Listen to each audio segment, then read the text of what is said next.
star, but I can't open up the tightest peanut butter jar. Just a little charcoal and some weenies on the grill, and I'm a real hot dog. I'm a pretty big deal. Welcome back. You're listening to Home Wizards. I'm Cindy Dole, and I have Eric Stromer with me. Yay. And he's singing that song because he has all this talent. He's here to help us come up with some great solutions as we gear up for the many weeks of possible entertaining, or at the very least, people just showing up, company just kind of saying, hi, can we hang out with you? Because you're in Southern California, and it's a great place to be. Yeah, that's right. It's like owning a pickup truck. Everybody wants to be your friend because then you can help them move. When you live in California, everybody shows up for every holiday. Yeah, it's so beautiful here. Yeah. Well, we know that there's some people here in the audience that have questions, and so if we can get the microphone to this one particular lady who has a question. By the way, my best friend, she brought me a ham turkey sandwich. It was actually ham. Ham sandwich to Eric.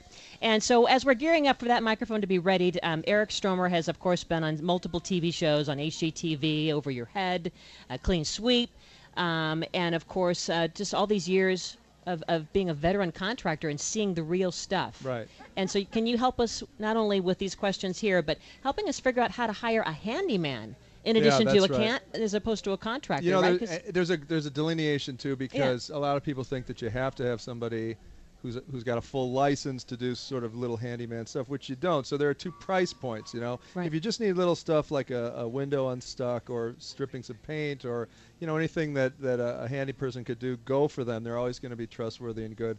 Always go for referral. You know, your neighbor, your friend who's had somebody work for them, that's the best way to find somebody, obviously. And then for jobs that are a little bit bigger, you obviously need a contractor because licenses are involved and necessary, and permits and all that kind of stuff. So, do you think it's important to get it in writing with the handyman as well as the contractor for the bigger jobs? Yeah, absolutely. It's always a great idea to get stuff committed to paper, just so everybody knows that it's a level playing field. You know, you don't want any questions at the end of the job. It's always a great idea. Again, it's all about referral, about who you know and who you like. You walk down the street, you see a neighbor who has a beautiful front yard, you ring their doorbell, they're always going to want to tell you who did the job because they're proud of what happened. So that's a great way to find people. All right, well, let's go to the audience because here we are at the Taste of South Lake, and those of you listening from your car or at home, if you aren't here, come join us. We're right off of Lake and Del Mar behind Pacific Sales, where you can find all kind of great appliances, and in our studio audience is, identify yourself. My name is Rose. Hi, Rose. Hi, and my question is, I have a kitchen cabinet that is right side and the left side, and I took it off, and then I wanted to put glass in there. Mm-hmm. So I had the facing cut off professionally. It was a walnut facing, and now I want to put the glass in and make a small molding for the frame around the glass. On the back of the cabinet to hold it in place, you mean? Yeah, but do I have to do it from the inside of the cabinet, or do I put it on the outside, on the part where I took it off? First of all, a round of applause for Rose because participation is honored here in our beautiful festival. So thank you, Rose, for that. Rose, it's kind of a question on how your panel of your cabinet door was cut out. Did the person just cut a rectangular shape out of the... Oh, wait, hang a second. The microphone back to you. He sliced off the facing. Okay, but it went through a planer and sliced off the facing. Oh, okay, and then is now... It was just 1/8 of an inch. Okay, and so now there's a hole in the center of the cabinet itself. Yes. Okay, and is there a stop if you put glass in like in a traditional picture frame? No, there isn't. Okay, so what you would need is a piece of molding on the back and the front to then hold it in place. You see what I mean? Okay. And if you want, bring it down now, and I'll do it here. That's right. I'll do any cabinet door right here, right now. You've got just 1 hour. Bring it on down. All right? Yeah. Thank you. Yes, absolutely, Rose. Thank you. Okay, as we reposition to another question, go ahead and state your name. My name is Mary. Hi. Hold on. Round of applause for Mary in the house. Yep. Hi, Mary. My question is the tile in the kitchen, you know, around the sink on the right and the left. Yeah. Above the faucet, it's cracked, the grout. So the backsplash area. There's a little thing called a grout saw that you can buy at any local hardware store. It's got a handle and then a little piece that comes out. Almost looks like a razor blade with serration on it. And you can go in there and just literally saw back and forth in that grout joint, remove the old stuff, and then buy new grout to match that color. and then just go ahead and apply it with a sponge. It's very, very simple. So it's doable. It's where are you from, by the way? Middle East. Middle East. Welcome, and yes, it's doable. And after I finish any door of any shape or size here, I will go to your house and I will grout your tile, even if it's in the Middle East. Now, have you ever seen, I know it's probably way below what you would ever even think of doing, but they have at some of these home improvement stores, it's almost like a felt pen to touch up your grout. I mean, is that okay? Yeah, if the grout's intact and it looks okay, absolutely. He says it's okay. You can go ahead and just color. Felt pens it's almost like a felt. Yeah, you're right. Totally like a felt. It's like a little Sharpie. It's a grout color. And it comes in white and cream and, different colors. That's a great idea. Yeah? I'm glad you brought that up. You would do that. I would absolutely. See, because I was thinking. If it's in good shape and it's not crumbling or coming out, absolutely, that's a great way to go. Okay, all right. Another question here from our studio audience here. Well, by the way, we have to pay special homage to this fine person. Yes. I asked for a sandwich. She's our sandwich queen. She brought me a ham sandwich. Thank you. Hi.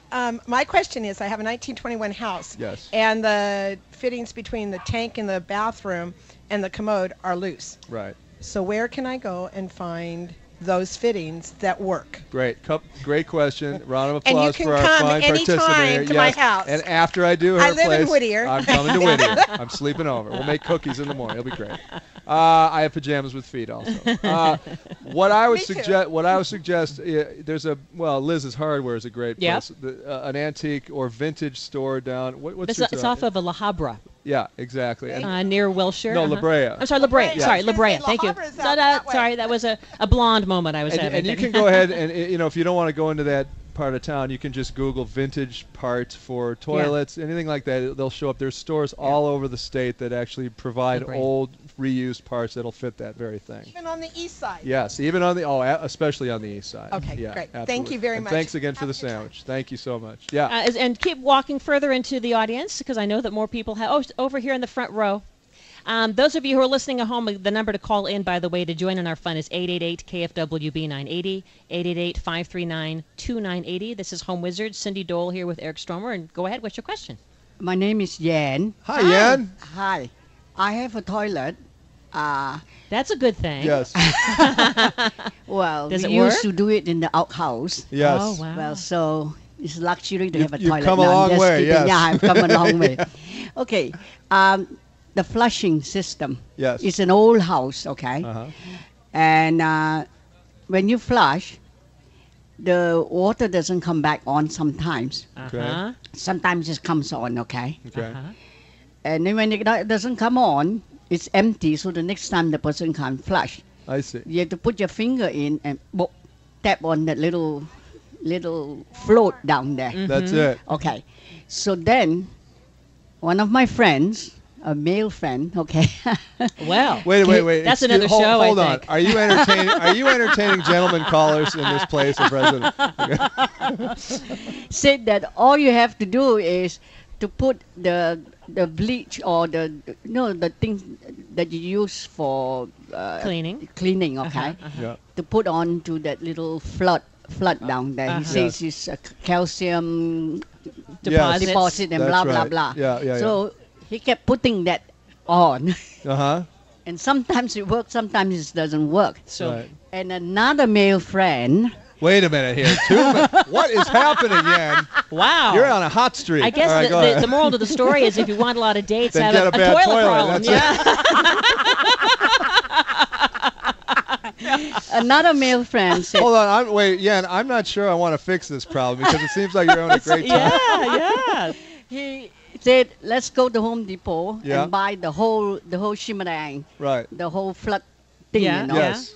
I'll come back and replace it. Yeah.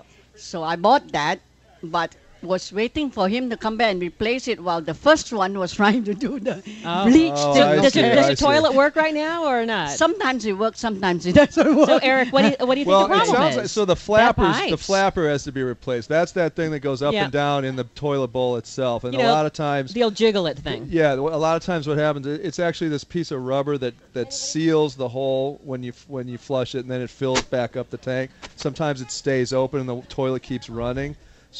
So if that doesn't have a brand new one of those, sometimes they'll get lodged and stuck, and that's what you have to replace.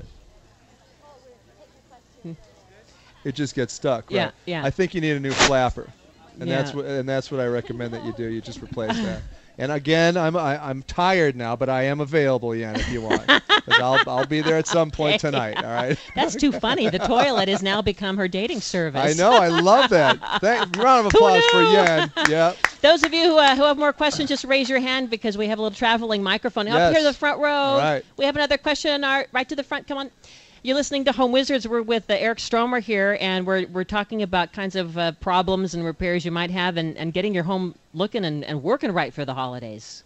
Who are you, by the way? Say hi. Hi, my name's Rita. Hi, Rita.